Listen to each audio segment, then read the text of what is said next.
Welcome to Graham Kerr's Kitchen. It's really two programs in one. This is a series that appeals to your creative side. Food that is sumptuous stuff. How could that be? This is a program about people who want to eat healthy and reduce calories. Actually, it's about food with an aromatic quality that fills the nose. Oh, sure. But it's also about keeping my arteries clean by reducing fat. But it doesn't mean a thing if the food isn't rich and colorful. Maximize the flavor. Okay, but I must have healthy food that I can cook in minutes. I must minimize the risk. So welcome to Graham Kerr's Kitchen, where we get our heads together just for you.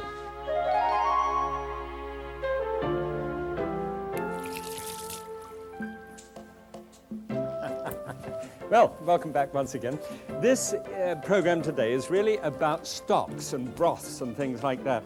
It's a foundation if we're going to cook great food. You know, normally what I do is do a technique, just one, and then springboard into something a little bit more. This time it's all technique, wall to wall. Got 4 different things for you. Come through. Actually, what I'm going to do is try and explain the difference between a stock, broth, and water, I guess.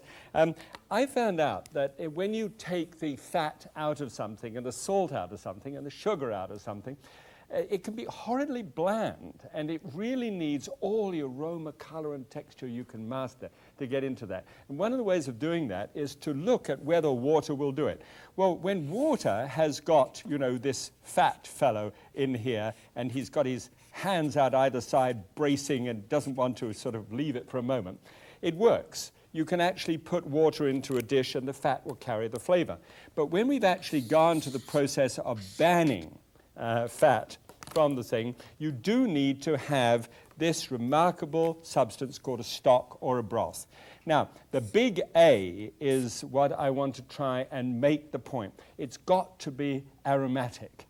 Every single thing that you can do to make that liquid aromatic is important. And so today we're going to look at 4 different ways to make water aromatic. Ready? Come on, let's go.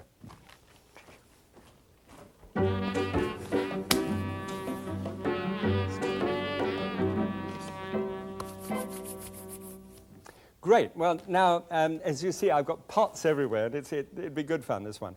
Just 1 teaspoonful of oil in the bottom of a large pot.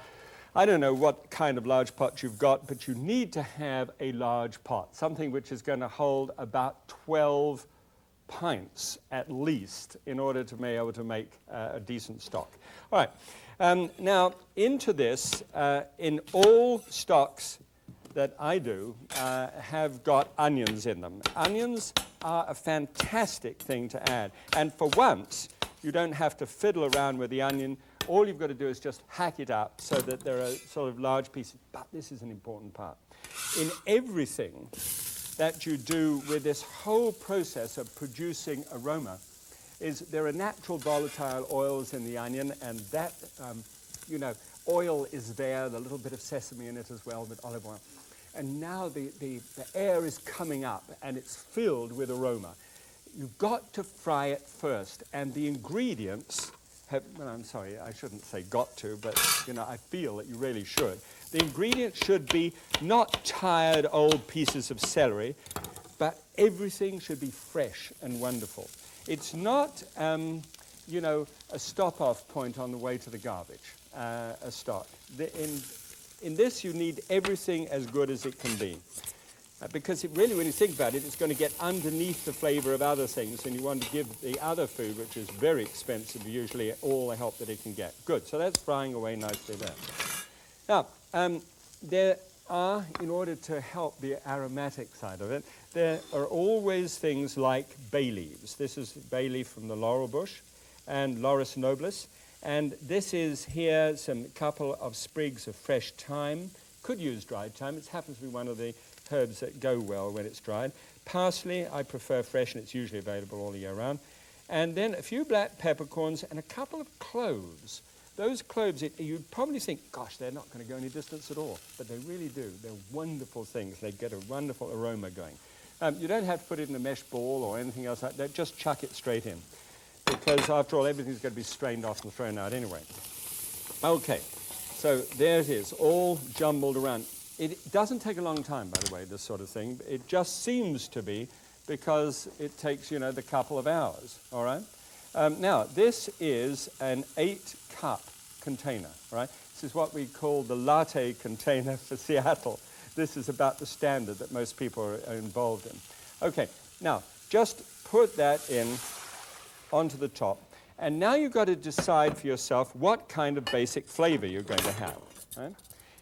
Now, if it's chicken, and this one is chicken, may I suggest to you that you get a 3.5-pound bird, and then just simply take off the pieces that are just really full of bones and could do a better job. I mean, you could pick over this, but you're going to eat a lot of skin at the same time.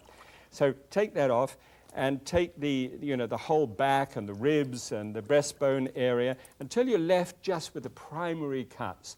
So it doesn't take a moment to be able to cut it up. And look what you've got. You've got a much less costly, you know, breast of chicken could be 15 cents a pound less. And all of this is just bunts. It's an old family word that used to have bunts. It just means it's over and above anything that you thought you were going to have, all right? Lid on, lid off, and just let it simmer like this. Now, 2 hours simmer if you want a broth or a soup base of some kind. 4 hours simmer if you're going to make a sauce out of it. So all you need to do is just walk away, well, almost. As it's happening, take a skimmer like this one and just run the skimmer over the top and collect some of the fat and the, dare I say, well, I call it froth. It can be, you know, despumation or scum, if you will, that comes off the top there. Just put it in, and what I do, I put it into a fat strainer. See this?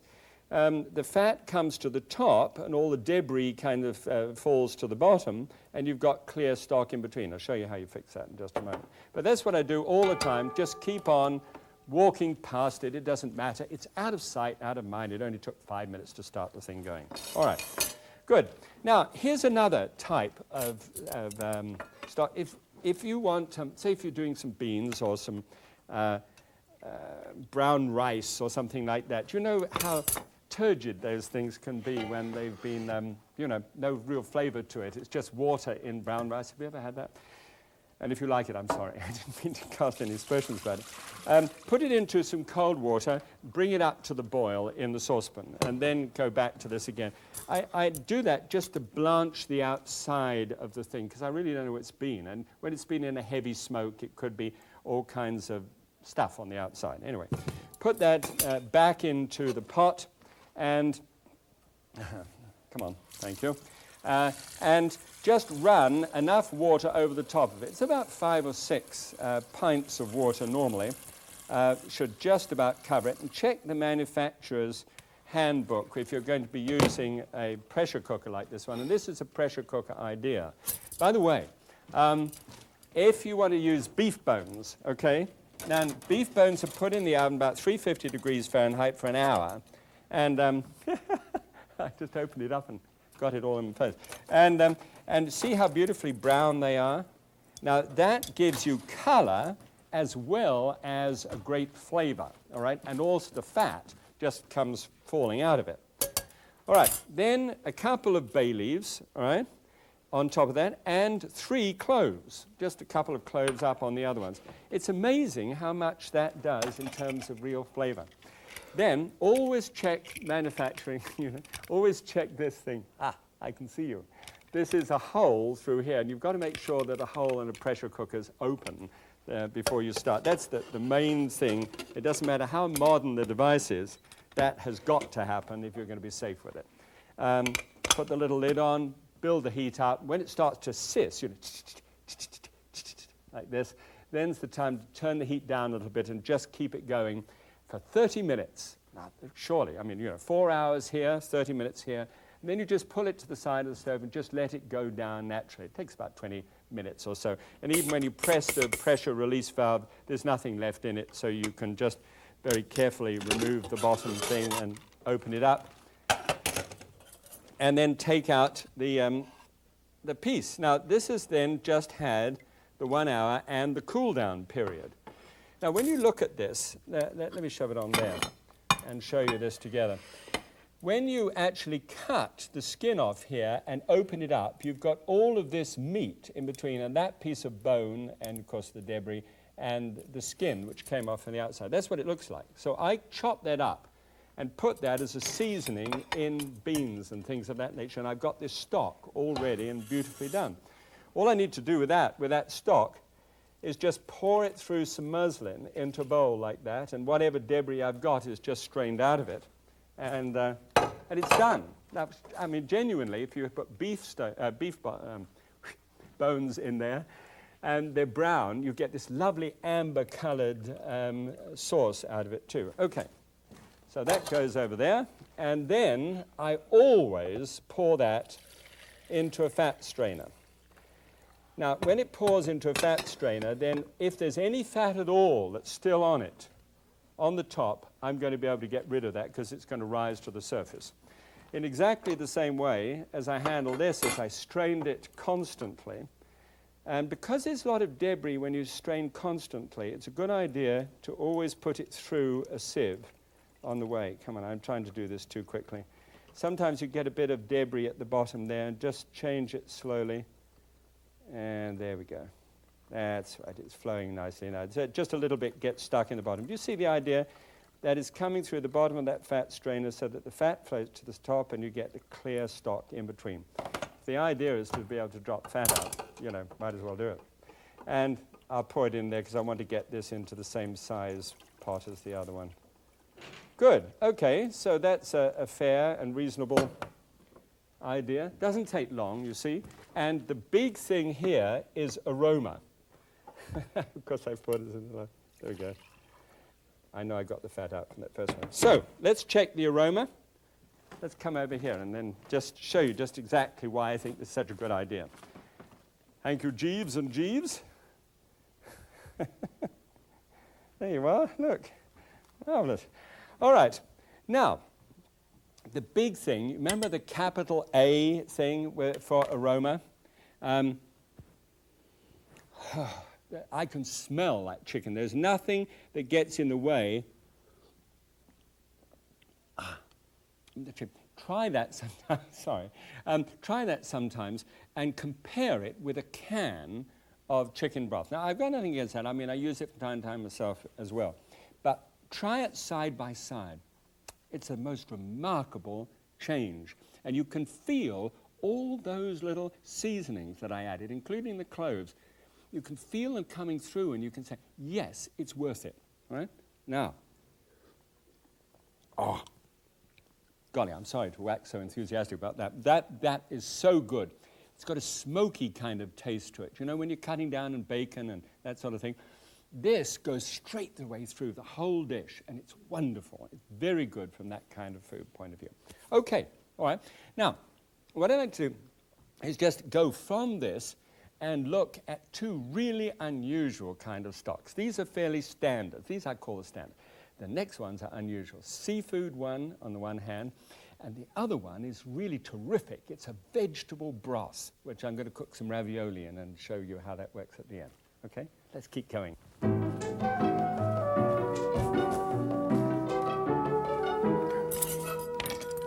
Okay, now this is where the great restaurants are really coming into their own nowadays, because they've actually decided that the heavy sauces of the past may not be just what everybody wants, but they want fragrant, small, delicate little things just underneath the seafood and underneath the light piece of chicken, etc. I mean, just lifting it up, it's just wonderful stuff.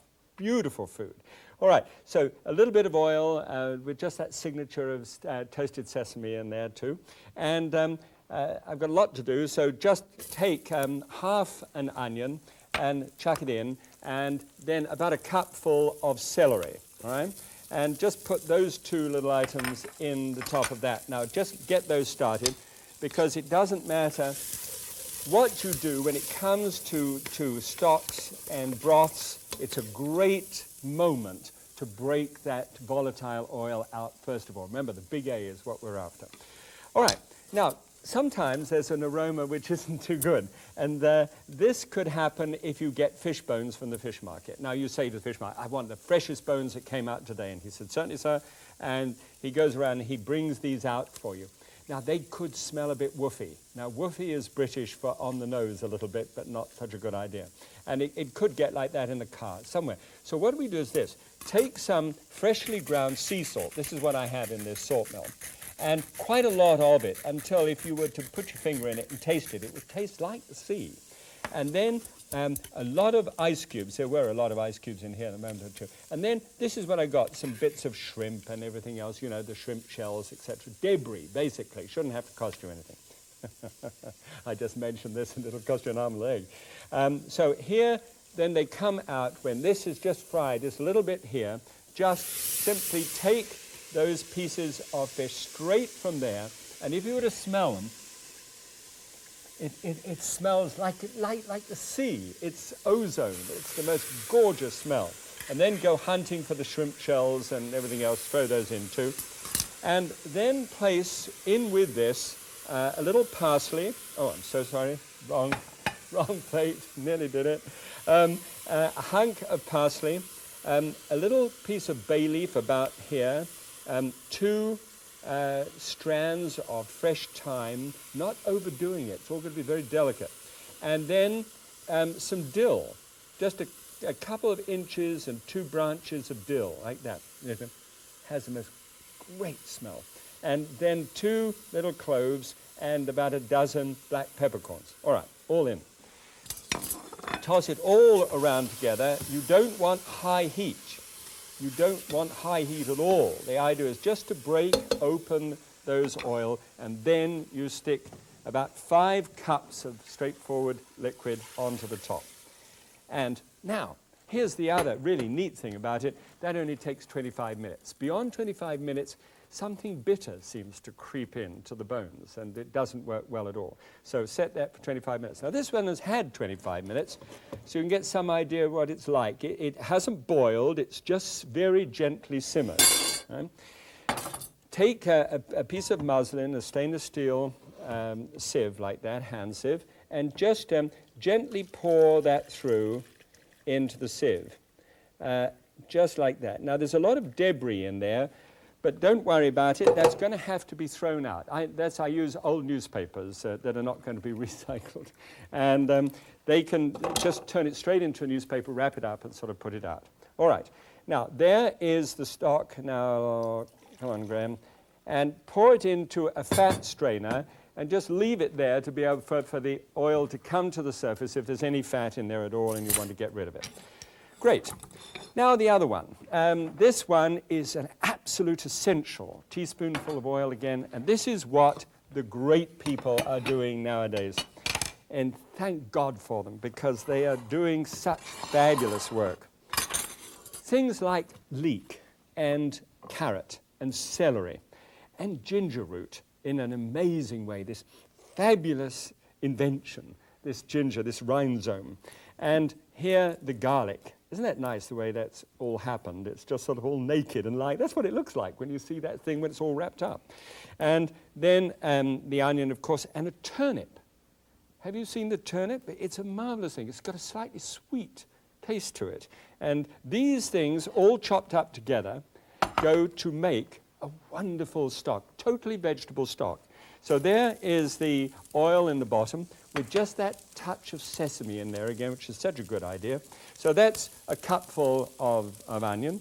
I always give you all the ingredients, by the way, but if you ever run out of time, then there's the book. You understand that. There's a little half a cup of carrot and half a cup of leek and half a cup of celery. Isn't this exciting? My good.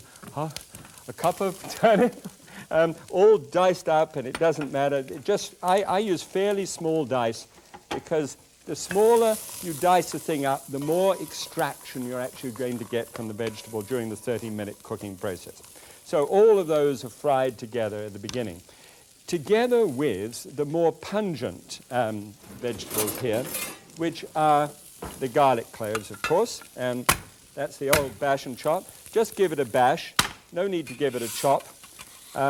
Just straight up and in, That's with the ginger. Now, the way the ginger is cut, you actually take a grater, a little fine grater, and you just grate the end of the ginger root, like so that that will distribute itself throughout the dish. Now, the smell is gorgeous. Well, I'm sorry, the aroma. It just comes up and caresses your nostrils. And if you can imagine such a thing. Here, then, I need another 5 cups. Thank you. This is the little electronic eye under this thing, and it doesn't see, it stops when it's clear glass. All right, so pour that on the top, and then you've got the fresh herbs to go in, which are very small, almost insignificant. A little parsley and a few peppercorns, which we can just roll in the bottom, about a dozen or so peppercorns. All right, no salt, notice. Just stir it all around and let that simmer for just 30 minutes. At the end of which time, you've got something that looks exactly like this. It looks sort of, can you have a look in there? Then they look gray in comparison with that. I want you to see how run down and tired it looks. I mean, I look like that sometimes in the morning. And why I showed you that is because I'm sure you're going to be tempted to say to yourself, well, I could cook with those. I'll use them. I mean, I'll make a marvelous little soup of some kind. Don't do it. They're dead. They've given up everything they've got. Their gastronomy was their whole reason for existence. Here, just pour, I missed that one. I did such a good job with the last one. And here is then the stock which comes from the vegetable stock. All right. And here is the chicken stock, and there is the stock from the ham hocks that we had before, and there is the fish stock. Right. Now, the big aroma is tremendous, but before we just get to that, I want to show you one last thing. See this? Now, that is an ordinary ice cube tray. Right? Now, what I do with an ice cube tray is make extra stock every time I make it. Pour it into an ice cube tray like this one, and then take out the cubes and write on a package, right here, ice cubes and the date that they went in. 6 months should be an absolute maximum that you'd keep things like that. All right, nifty idea, because then when you're ready to make a stock, you don't have to suddenly say, oh goodness, I can't do it, it's just too hard, and then use water, and then, it's all over. So here it is. That's the vegetable one. That's the ham hock. The chicken. Oh, the fish. And the chicken. Just a magnificent array of aromas. It is good stuff. Please try using them. And I'll show you what happens when you actually use it in a modern dish. Right? The modern dish that I wanted you to see here is actually a ravioli. And ravioli are terrific things when you just look down into there. They cook in that magnificent stock as against the thick cream of the classical kitchen. All right. So if you look at that and wonder what that does to the dish, and this is the same dish here, the same ravioli, but cooked in the 2 different styles.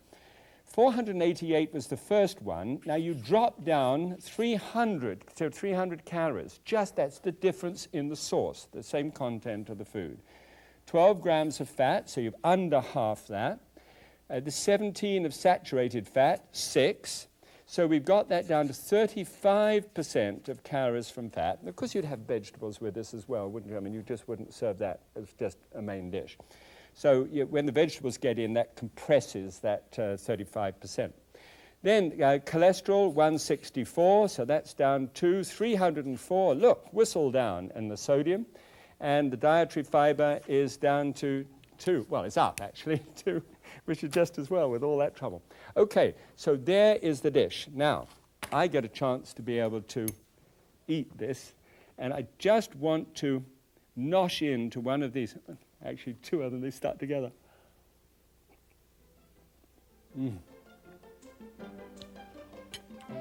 That's the vegetable broth.